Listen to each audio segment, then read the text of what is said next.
Well, the Penguins trailed 2-0 on this return to play Saturday in Toronto, but despite a rally, despite forcing overtime, despite getting a penalty shot from Connor Sherry, penalty shot attempt late in the third period, Jeff Petrie, of all people, wins the game for the Montreal Canadiens. Habs lead the series, this best-of-5 qualification round, first of its kind.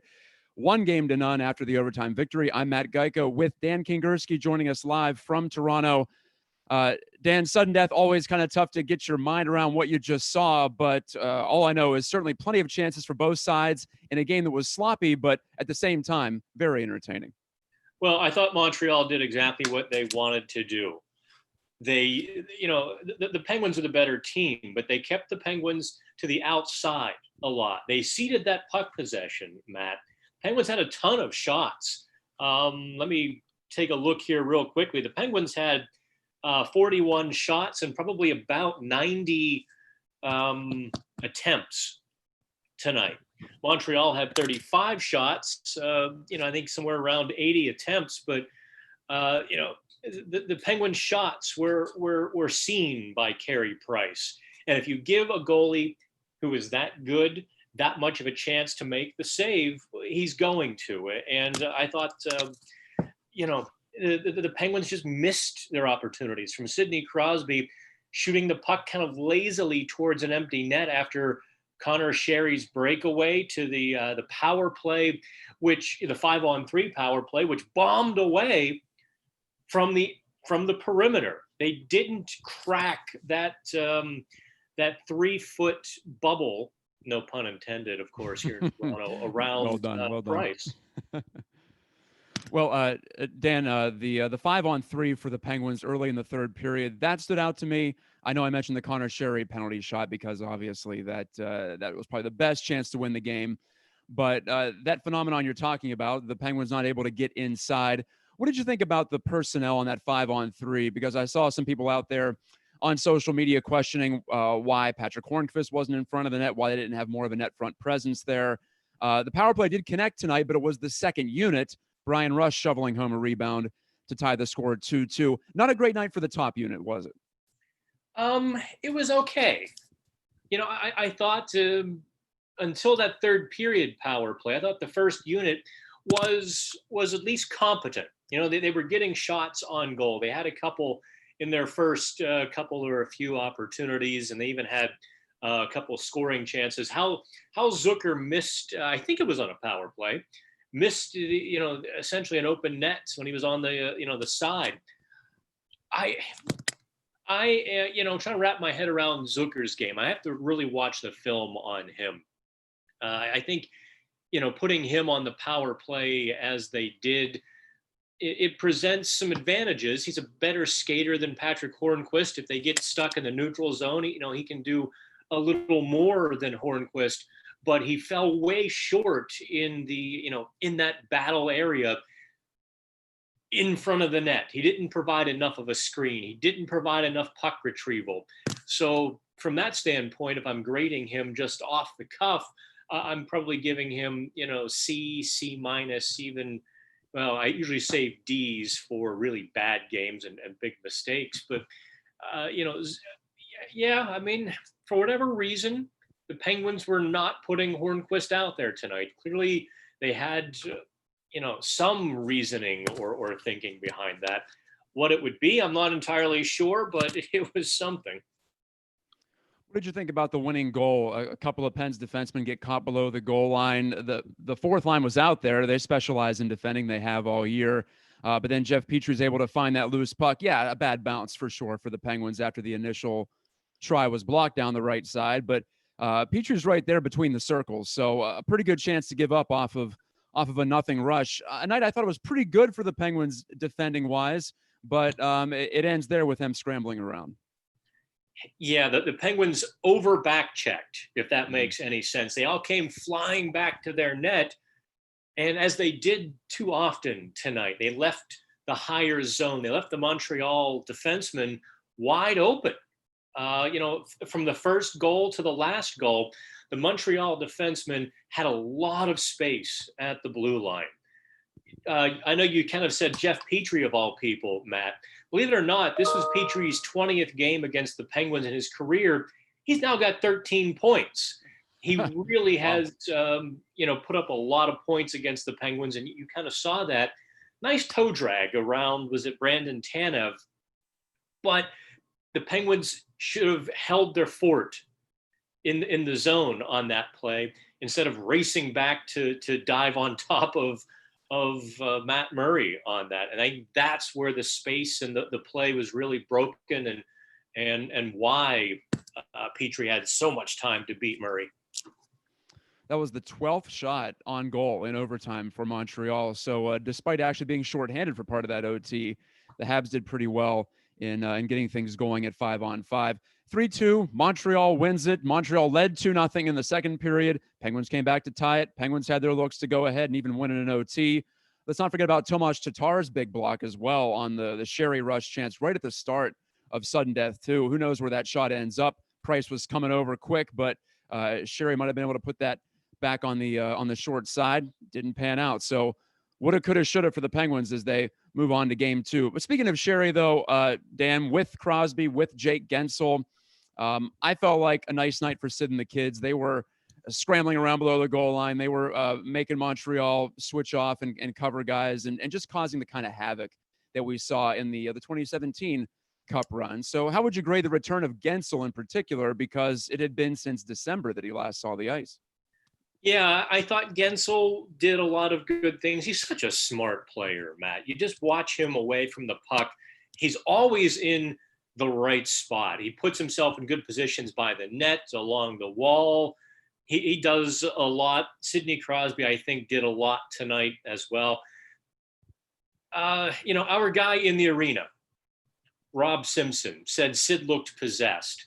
I will tell you, after that early tanglement with Max Domi, I thought Sid looked a little, his gait looked a little bit off. His stride looked a little bit different.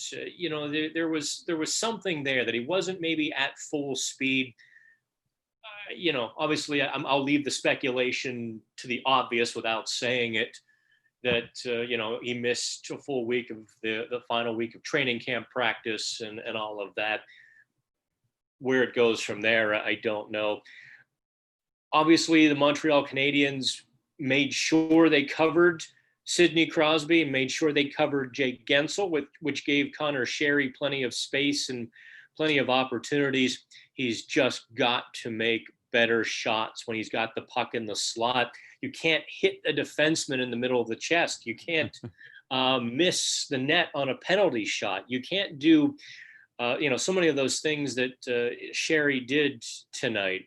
And he's going to need to be more efficient with the puck, more successful with it, because he's going to get huge opportunities in this series.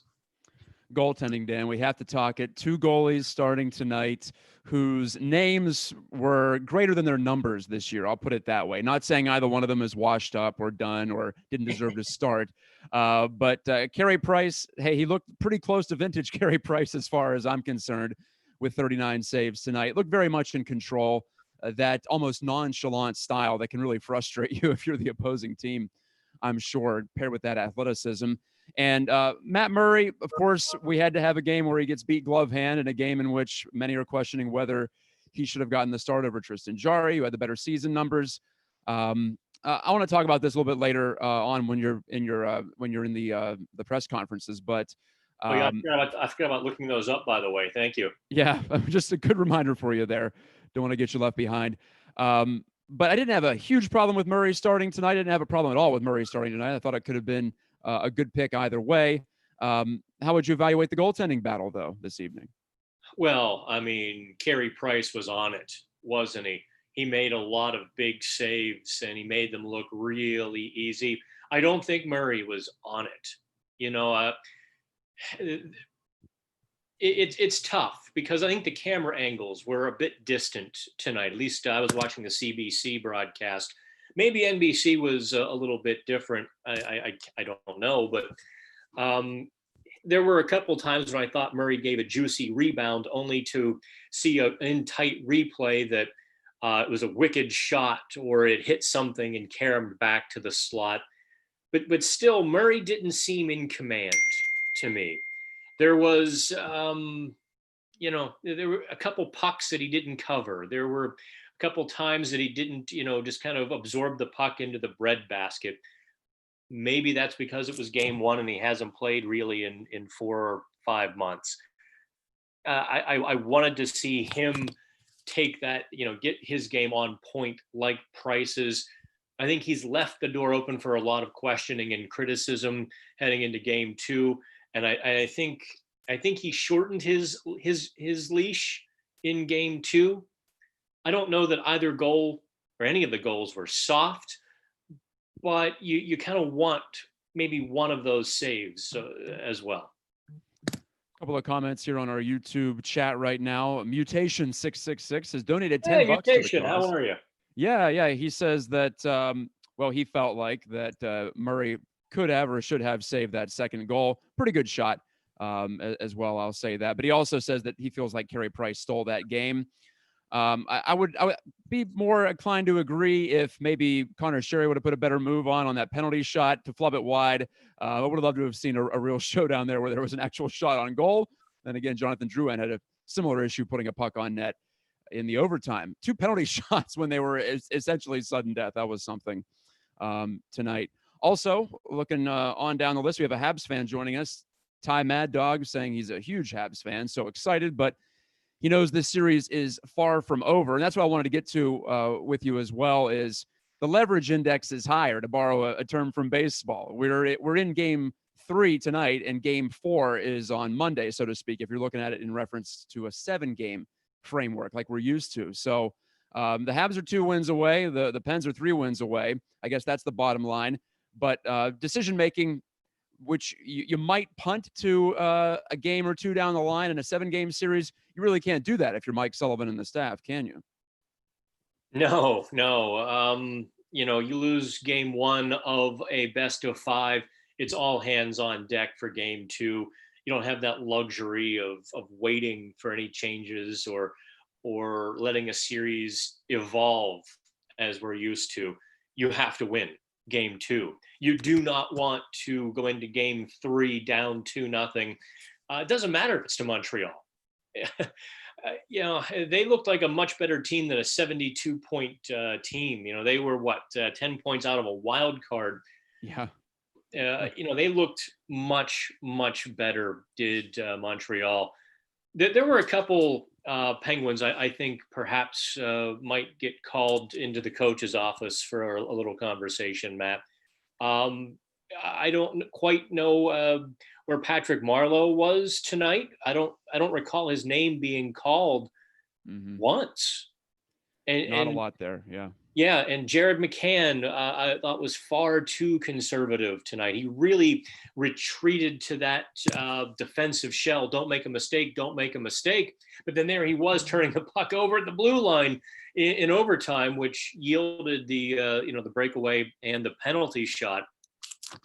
That line, I had actually had kind of written that they would be to the Penguins' advantage. Tonight they were to the Montreal Canadiens' advantage. They really had nothing going. I think you might see a little bit of a switch up there. I think you could see Marleau go back to Malkin's line and Zucker down to McCann's line. They have to do something. It shouldn't be that hard. If you get 90 opportunities, 90 shot attempts, I don't care if Carey Price and Dominic Hasek are in goal. You need a couple more than 2. Yeah. So from that standpoint, it really shouldn't be that hard for the Penguins. They have to be better. They have to be more precise with their shots. They can't be so careless and painting the glass with the puck. And they have to do a better job of getting in front of Carey Price. You can't watch the shot and hope for a rebound. He's just not going to give you one. Speaking of painting the glass, Yevgeny Malkin, 8 shot attempts, 6 of them he missed the net. So, and several of those really prime opportunities on that 5-on-3 power play and some other man advantage chances. So For Malkin, that sight was not calibrated very well on his sniper rifle. It was not looking very good. He played 25 minutes, right up there with anybody in terms of ice time. He looked good physically, I thought. I thought everybody looked really spry, and obviously they've had a long time to get their legs ready to go. And I might have been a little concerned about game fitness, but I'm not sure that was an issue here. It felt like the pace was pretty good throughout. What was your impression on just the quality of the game? I know I said it was sloppy at the top, but at the same time, there was no trouble ramping up to playoff intensity, was there? No, I'm reading Twitter as well as you're talking to me here. I'm just going to kind of skip the press conferences. We got our man Rob Simpson there, and the NHL will send me a recording in just a couple of minutes. What the hell? It's almost midnight, right? Let's you and I just sure, chat away. If somebody can tweet me the link for this, I'll be happy to share it with everybody as well. Let me try to find it. What was your question again, Matt? I was saying every game that I watched today, I was wondering about would the players be able to turn that switch and get right to playoff intensity. I think they did. I'm not sure it was playoff quality all the way through, but I had a lot of fun watching these games. I had a lot of fun watching tonight's game, even if it wasn't the most precise execution on either side. Yeah, there was certainly no drop off in the speed or the intensity or the want to in that. I thought maybe, obviously, you saw some sloppiness and a lot of missed shots, and I think guys are fighting to get into the proper rhythm. I don't want to say headspace because the headspace is there, but get into that rhythm where you're doing the right things and you're in good habits, where being in the slot and snapping it to the top corner, you do it without thinking about it. Now I think they're thinking about it, they're trying, and those little things obviously are going to come to the 8 teams who make it to round 1. They're certainly whatever team can muck and grind it up the best right now, as Montreal did tonight, is going to win. For me, I feel like it's such an advantage to be one of those top 4 seeds. I knew that already coming in, and it's like, duh, obviously it is, because you only have to play 4 rounds as opposed to 5, but they get those 3 round robin games. Yes, there's some consequence to them, but they're through into the 16 team portion of the tournament, and they get to play not just one exhibition game like every team did, but they get to play 3 games against high caliber opponents. So if there ever was a situation where a bye is a big advantage, I think this might be right at the top of the list, regardless of sport, regardless of tournament. A couple more comments here from Golf God 11. He or she is asking, was Price that good, or was it more of the Pens not creating any traffic in front of the net? Dan, you addressed this already. And Keith Thomas also mentions no traffic. So is it that simple? Just getting a couple more bodies, maybe one more body on a power play situation to the slot? Yeah, I think one more opportunity, or do that a couple more times properly, and you begin to force the Montreal defense, which is not very tough. I mean, let's be honest. Shea Weber will hammer you all night long when he plays huge minutes. If you get in there, make him battle Hornquist, and make him move you on every shift. He's going to be gassed by the third period. And Price, as good as he is, if he sees it, he's going to stop it. So if you obviously take his eyes away, you have much better chance of getting one to dribble in like Montreal got on the first goal. Jesperi Kotkaniemi, or I butcher names. Close enough. Yeah. I know who you're talking about. Kotkaniemi, he's not a big guy or a grinder, but there he is getting position on Jack Johnson. And boy, I was surprised they didn't review that goal a little more closely, because he went down with his hand right to the puck. It wasn't a coincidence that he fell, and his hand slid forward in a perfect sort of way. But that's the kind of breaks you get and the bounces you get when you begin to get guys in the crease. And the Penguins didn't do a good enough job of that tonight. Let's talk some pluses and minuses here. One of my pluses from an individual standpoint was John Marino, the rookie D, doesn't feel like he's a rookie because it's been nearly a year since we've seen him in a Penguins uniform, but his playoff debut in a neutral environment, a strange situation, surely for any hockey player, but Marino was right there. He was, speaking of intensity, he was fully engaged and locked in. I think he controlled the puck for a solid 20 seconds in that second period, just down the boards, back up, thinking well. I was impressed with his breakout poise tonight. He hit Sid a couple of times in stride, and I just think what a gem to grab him for nothing more than a mid-round draft pick is quite the steal from Jim Rutherford first and foremost. But maybe a year or so ago, I was wondering what's going to happen when Justin Schultz moves on. What's going to happen when some of these D move on? And Marino really does make me feel more at ease. I think Penguins fans should feel that way too. Yeah, I thought Marino was really stout, especially on the offensive blue line tonight. Matt, I don't know if it got enough play on the television broadcast or if people noticed it as much, but Marino was keeping pucks in like an animal. I mean, he really was jumping hard to the wall and not doing so dangerously. He's so quick, and and he's so fluid that you don't notice that he's that quick. Kept the pucks in. I think it was he and Pedersen who kept the pucks in when Crosby got the goal, and I think they did it 3 times on that shift. So yes, I mean he's just a rookie, and we've seen rookies have rookie defensemen have a big year and then kind of come back to earth in subsequent years. I'm thinking of Ole Mata specifically, and maybe a couple other guys as well. But Marino has all of the tools, and he seems to have a pretty good head for the game too. He'll be installed on that second pairing for quite some time, I think. I'm listening to the Mike Sullivan press conference right now on the local coverage here on TV, and he said net front presence, net front presence, net front presence. So that's what they're going to be focusing on for game 2. It's almost like I know what I'm talking about. Yeah, right. And well, it seems like we've had a couple of our more astute viewers as well who were all over that. And I didn't have an issue. Just to go back, I don't want to say that I would have put Hornqvist out there in the 5-on-3. Like you, I like Zucker's skating ability, and I think more often than not, it's about gaining the zone and making sure you get a good, clean entry. So that part of it, I'm okay with. Also, I wonder, well, you have Malkin, you have Crosby, you have Letang. That's 3 guys who can be a one-man zone entry for you. So there's a couple of different ways of looking at that. If you're Tristan Jarry right now, Dan, do you feel like, what do I have to do to get in there? What's your insight on his personality? Because he played an outstanding season. Yes, he was better before the All-Star break than after. But how do you think he's handling this spot, especially now where it was just a so-so game for Murray? It's not like it was going to be a no-brainer that they might consider a goaltending change or anything like that. But it's got to be an awkward position, too, because he's come up with Murray almost every step of the way in the Penguins system.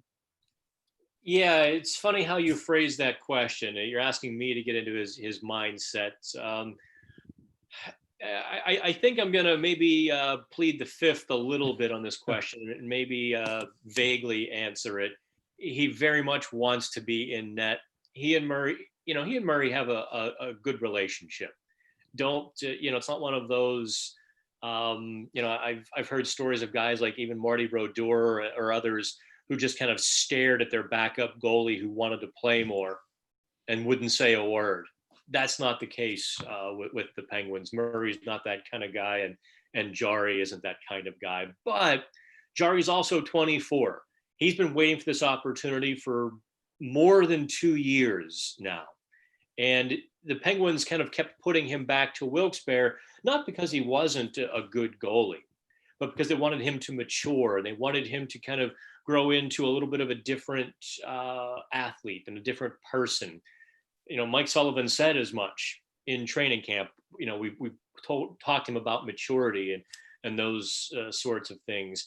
Well, Jarry kind of conquered that this year. He was an all-star, and I think just natural competitor, right? You want the microphone, you want the keyboard. I'm the same way, and Jarry is sitting there like, all right, let's go, put me in. But he'll never say it. not even to his teammates, I don't think.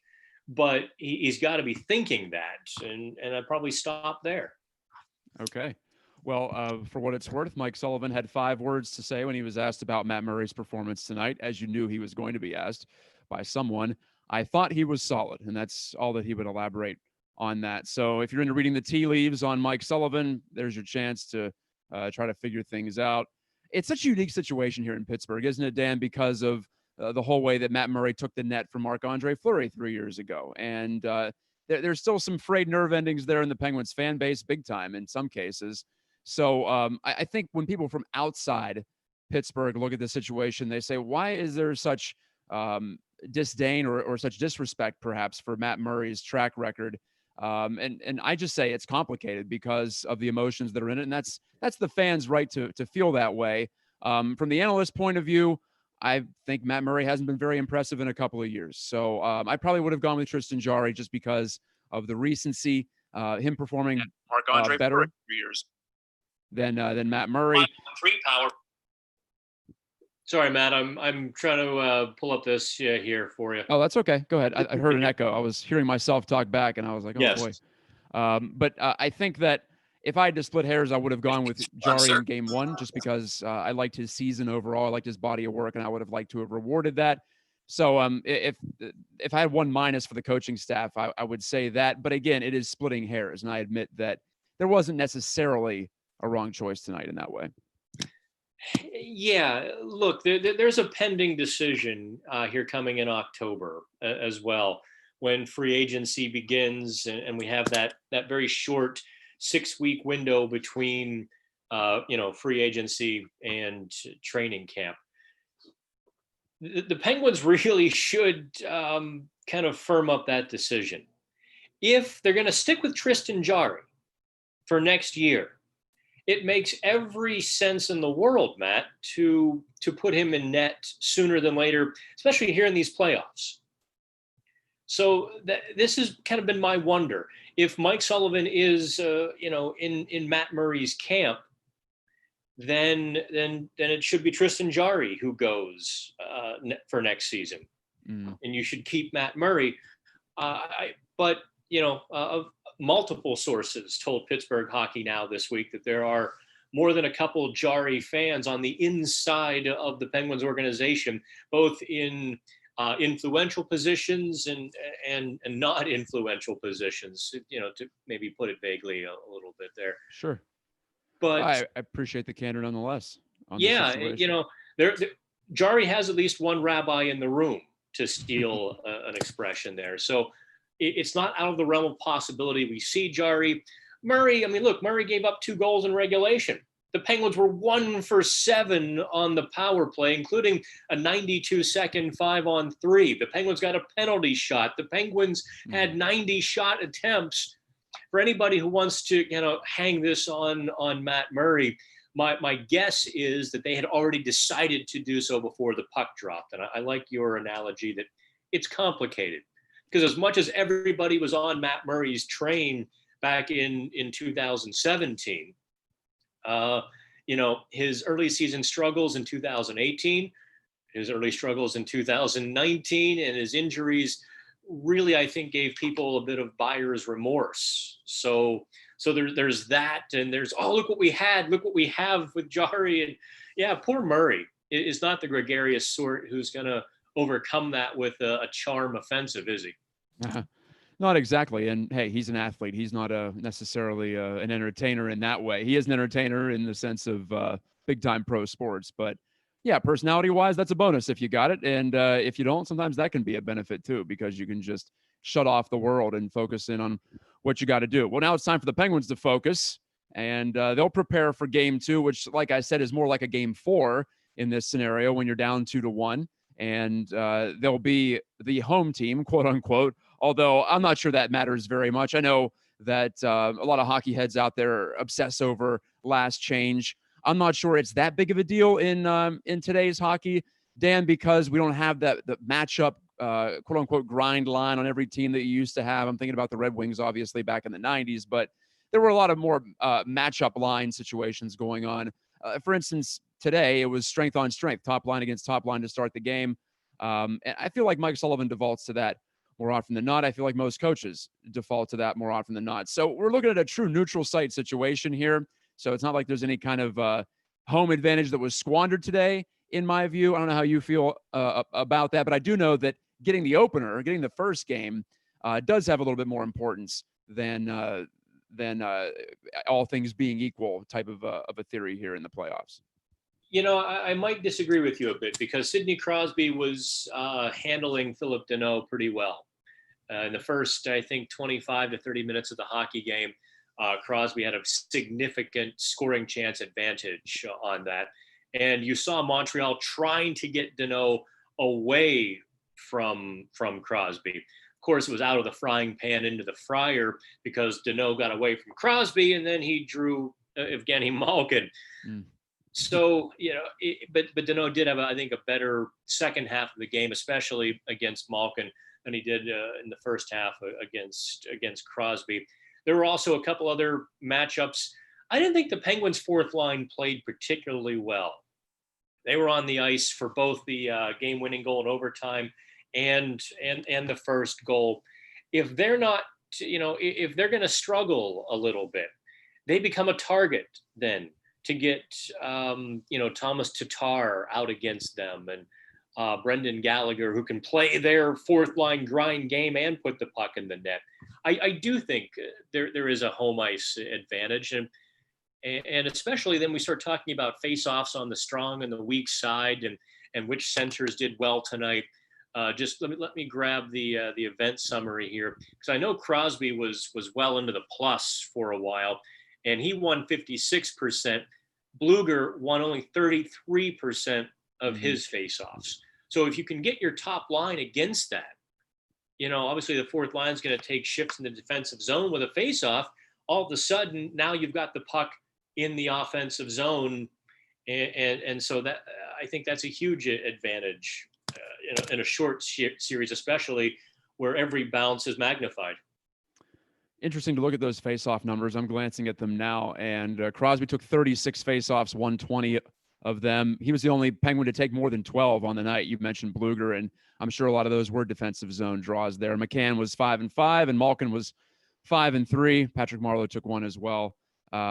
So if you're curious about that, you can obviously go out there and find it. One last comment here before we sign on for the night. We're past midnight. Welcome to our version of the Night Owl Club here on Pittsburgh Postgame.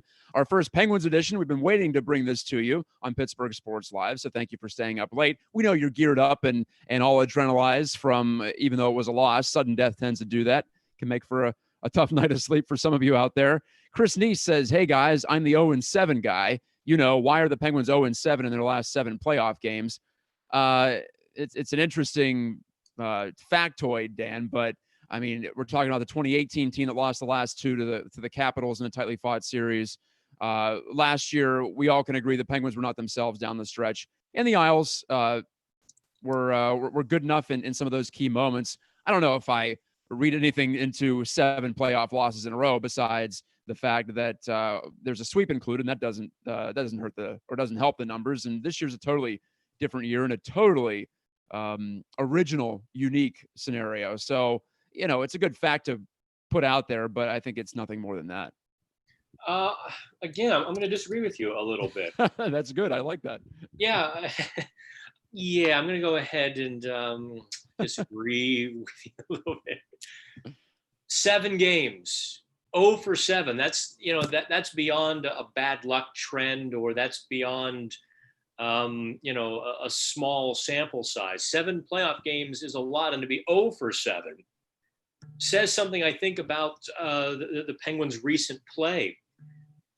Their play was decreasing every game against the New York Islanders last season. Before that, Washington kind of surged them out of the series. The Penguins maybe had tired legs and tired hearts and didn't, compete too hard, or hard enough, I should say, at the end in 2018. But last year was a debacle. And to lose again tonight against a team that's not better than the Penguins, and to do so in the fashion that they did, it was no secret. Get in front of Carey Price. They had 3.5 hours to figure this out, and they didn't, or they didn't do it. There's something going on here where not enough guys are rowing hard enough in that boat with the Penguins in these playoff games. That gritty, refuse to lose team we saw in November, December, and part of January, that team impressed the hell out of me. This team didn't impress me whatsoever. It's going to be sloppy. It's going to be, a rough road to go. So grind it up, make it ugly, and get there. Get to the crease. Use your head if you have to. And the Penguins just aren't going that extra mile in the last couple of years in the playoffs. If I'm a GM, Matt, and I see that sort of effort in the postseason, I start to ask real questions of players and coaches. Well, I don't know about I'm not saying fire Mike Sullivan. I'm just saying I start asking questions of everybody. Well, I'm not going to make an assessment on this year yet, is what I'm saying. I feel like we're so far beyond the Islanders series at this point, and quite a few new players. Definitely a different scenario here. So, and it's a best-of-5 series.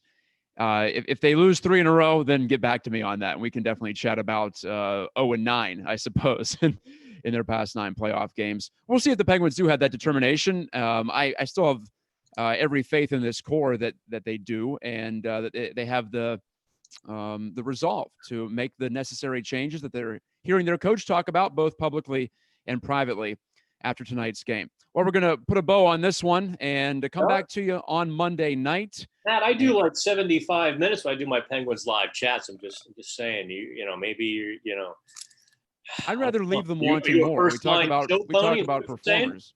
We talk about performers. Let's leave them wanting more. We still have a long way to go in this playoff. So, and still plenty of developments to go to. Will there be personnel changes? Will there be a goalie change? Will Mike Sullivan just roll out the same guys and say, I know you can do better?